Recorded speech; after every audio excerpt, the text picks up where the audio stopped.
Welcome back to another great episode of Viva La Vegan. Today we visit Memphis, Tennessee, known for its barbecue and blues music. And while on the hunt for some yummy vegan cuisine with a little Memphis flair, we found Imagine Vegan Cafe. And joining us on this episode of Viva La Vegan will be Bianca Phillips, vegan author and chef. So sit back and enjoy and Viva La Vegan.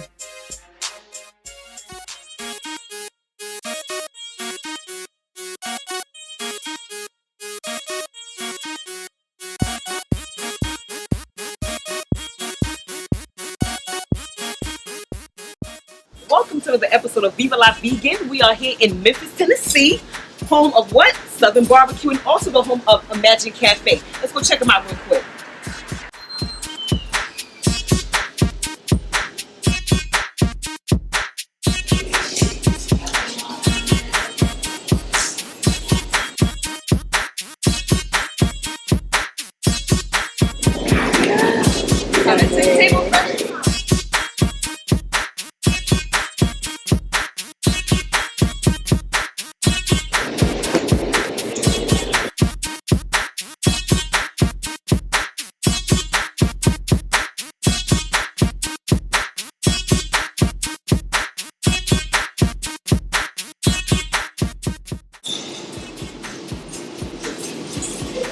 We got your little dance for you. Like, we're about to get to it.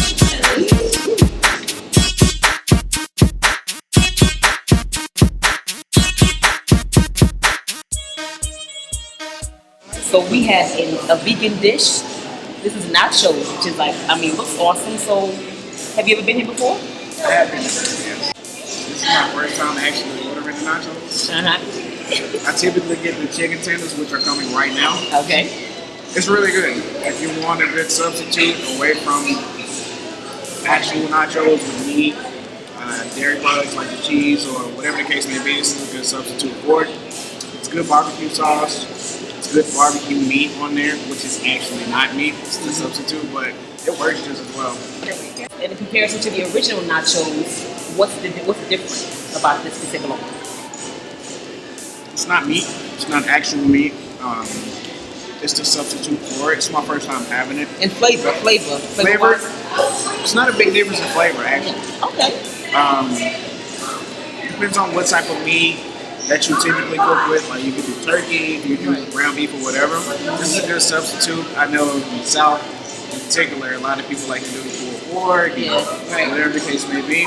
This is a good substitute for it. The barbecue sauce is good. The cheese, that's not cheese, is actually really good. And it's your typical tortilla chip. So I love the lacing of the barbecue sauce. It kind of brings me back to that Tennessee feel of barbecue, of how it's very in depth into this culture of the barbecue sauce. I've never seen barbecue on nachos, so that's pretty interesting. You've never seen barbecue sauce on nachos? I've never seen barbecue sauce on nachos. Never. I didn't even think. I thought it was, how you get the turkey patties. I thought it was actually turkey. Yeah. And it wasn't. She was like, "Oh, it's not." I'm like, "What am I eating?" You didn't even know. I didn't even know. Let's talk about Imagine's delicious food. Yeah. Which items would you recommend? What's one of your favorites? Yeah. And why? So my favorite thing. Yes. I have several favorites. Uh-huh. The Philly cheesesteak is probably one of my favorites. I can't even imagine that vegan, but It's really good. okay. There's a barbecue sandwich with chopped pulled pork barbecue. Okay. That's really good. Barbecue nachos. I love barbecue. Yeah, like I was telling him, I was like, I've never seen. thing. Yes, it totally is. I've never seen barbecue sauce on nachos before. Oh, This yeah. is new for me. In Memphis, you find barbecue spaghetti, barbecue nachos, barbecue Barbecue sandwiches. spaghetti. Thing. They don't have it here, but you go to any barbecue restaurant in Memphis. Never heard of that. Something Yeah. new. All right. So the nachos are great. And Nachos. I remember you mentioned earlier one of the dishes you had that you really liked. The Southern staple The is Southern really staple. good, and it's one of the healthier options Yeah. here. It's brown rice, black beans, collard greens, and then a garlic sauce and cornbread, and it's good. Yeah, and there's the fish dinner. It's good. It's like fried vegan fish, fries, hush puppies, slaw, all that stuff. It's a really hearty meal, so you got to be like really hungry for that. And they even have vegan drumsticks. So that's pretty They have cool. a big variety. I mean, because I've been to vegan restaurants and it's like 6 things on the menu. Yeah. And that kind of discourages you because you're like, well, I don't want these 6 options here. You know, but I think I have a big variety on this menu here. Imagine menu will be opening now, and I'm going to make my choice here. Appetizers, soups and salads. We have barbecue, hot sauce. Listen, entrees. Where you see that at? You'll see entrees in places. Okay, we have sandwiches. And children's menu, chicken tenders, dogs in a blanket, and hot dogs. And this is vegan coffee. And I actually do not need any sugar or cream, which is amazing. It's a beautiful taste. Look. This is really good. It's kind of like it has a chocolatey aftertaste. I don't need it. I really don't need the sugar. It has a sweetness as well. It's really good. What, in comparison to raw food and vegan, I mean, what's the difference between that? I mean, because you're vegan. Would you ever go raw? I've been raw for things, like, for short periods where Okay. I just eat raw food for like 2 or 3 days. Mm-hmm. I think the idea is when it's raw, like the enzymes are preserved, and so like you get all the nutrition. Mm-hmm. Although there are some foods like tomatoes that actually the lycopene doesn't activate until they're cooked, so there are some things that are better pre-cooked, but like a lot of things you get the most benefit nutritionally from them being raw. But I found it's a healthy way to eat, but it's also a lot. If you're doing it at home, it's a ton of preparation. It seems very tedious. It seems like a lot. Yeah. No, I went vegetarian in 1994. Wow. So I was 14. But my best friend at the time was from India, and her family was all vegetarian, and I had wanted to be vegetarian just because I had heard about it and I didn't want to eat animals anymore. But it was actually I spent a week with her family in the summertime and ate like her mom's vegetarian food for a week, and then realized that it wasn't that hard to do. So after that week with her family, my mom came to get me. She had moved to Oklahoma, and so I was in Oklahoma, and my parents drove from Arkansas to pick me up. And in the car on the way home, I announced that I was not going to eat meat anymore. Yes. I was like, okay. I think she kind of thought that it would be short-lived, but it stuck. So, that's a lot of years. Yeah. And so, you look great. Thank you. I went vegan in 2004, so it was 10 years vegetarian, and then I've been vegan now for 14 years. Yes. Do you think you need that prep time to prepare yourself? Yeah. And also, I think in Arkansas, like kind of from like rural Arkansas in the 90s, there wasn't a lot of vegan. Right. Like, I didn't even know what vegan meant at the time. Right. So it wasn't until I moved to Memphis that I even learned what veganism was. And I think once I learned what that was and learned about factory farming and dairy industry and egg industry, and then I just went all the way. So I started my blog in 2007, and I had been following blogs for a while, and there were certain blogs that I would look at every day, and I thought, I could do this. So I just started a blog, and I named it Cookin Crunk because it was sort of a nod to Memphis and Memphis hip hop, and most everything I was developing was Southern food, and it was things I grew up eating, just vegan versions. And so I thought, well, I'll make a Southern food cookbook. So the book is called Cookin Crunk, Eatin Vegan in the Dirty South. Crunk. I heard that. Cookin Crunk. What's your favorite dish in the book? One of my favorite things is a fried tofu chicken waffle wedge. So it's 2 waffles with fried tofu chicken, like it's just chicken flavored fried tofu, with tomato, lettuce, and then a maple Dijon sauce with has like a honey mustard, but without the honey. That sounds divine. It's really like, it sounds savory. The blog is Vegan Crunk. That's CRUNK Crunk.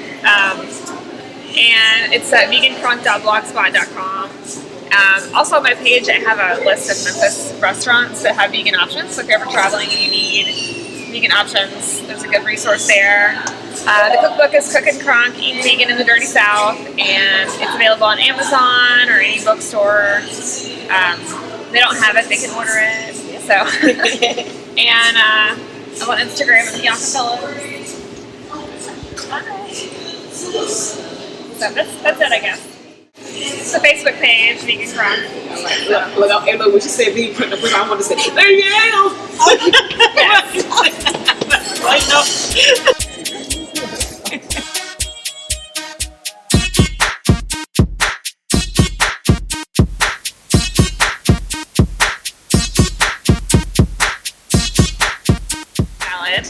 and it's a vegan chicken, so it's totally meat-free chicken. With Imagine's homemade ranch, they make the ranch, they actually bottle it and sell it by the bottle. So you can buy it here. They also sell it online. Veganessentials.com, which is like a vegan online store, sells it. So vegan ranch is amazing. Regular dairy ranch, like I don't think you would know the difference if you didn't know it was vegan. So it's like super creamy. Good. You gotta try it. Put some chicken in there. Yeah. Good. That arugula, see arugula in there.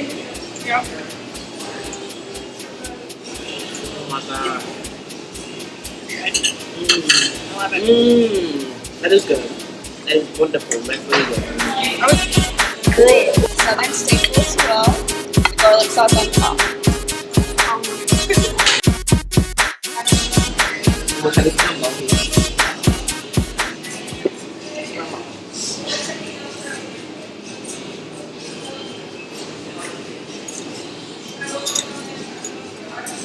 I've never had gumbo in my life. I don't even know what to compare it to. But it's good.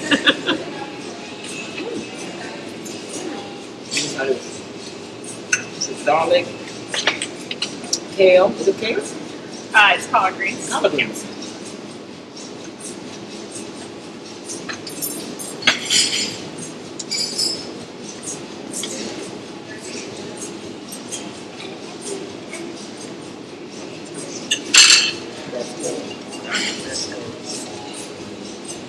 It's my favorites. And have y'all ever heard of the farm in Summertown, Tennessee? It's a commune from the 70s. These, like, a bunch of hippies came from San Francisco and a bunch of school buses and vans and settled in the middle of Tennessee and formed a commune. And the way they made money for the commune is they published cookbooks, vegan cookbooks, in the 70s and 80s. And it's no longer a commune, it's an intentional community now, but they still publish cookbooks. They're actually one of the biggest publishers of vegan cookbooks today. So whenever I was trying to get the book deal, I went to them first because they're sort of local and it's a few hours away, and I love their story. So they are involved in veg fests across the country. They sell their books at certain fests anyway, so they always bring a couple authors with them. So they brought me to Atlanta Veg Fest a couple times, Chicago Veggie Fest, the Seattle Veg Fest twice, Nashville Veg Fest, New Orleans. Oh, wow. You've been everywhere. Yeah, but it was just the places that they were already selling books that would bring me with them. And usually they pick one or two other authors from around the country and bring them. So it was a cool experience, and I got to meet other vegan cookbook authors. And yeah, it was fun. That was the best part of the whole process, I think. Just the travel and getting to check out Veg Fest. The vegan Reuben. Can you believe that? The vegan Reuben. Let's do this.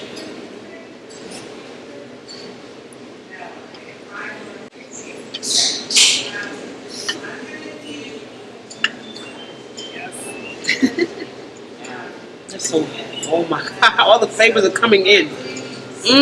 Layering. My mouth is? Yeah, a little bit. It's a messy sandwich, so this is understood. And this episode of Viva La Vegan at this beautiful Imagine Vegan Cafe. So we're on our way out, headed home. Hope you enjoyed the show. Come back and see us again. I'm headed home with my leftovers from Imagine Vegan Cafe. About to kill it. Have a good night. All right?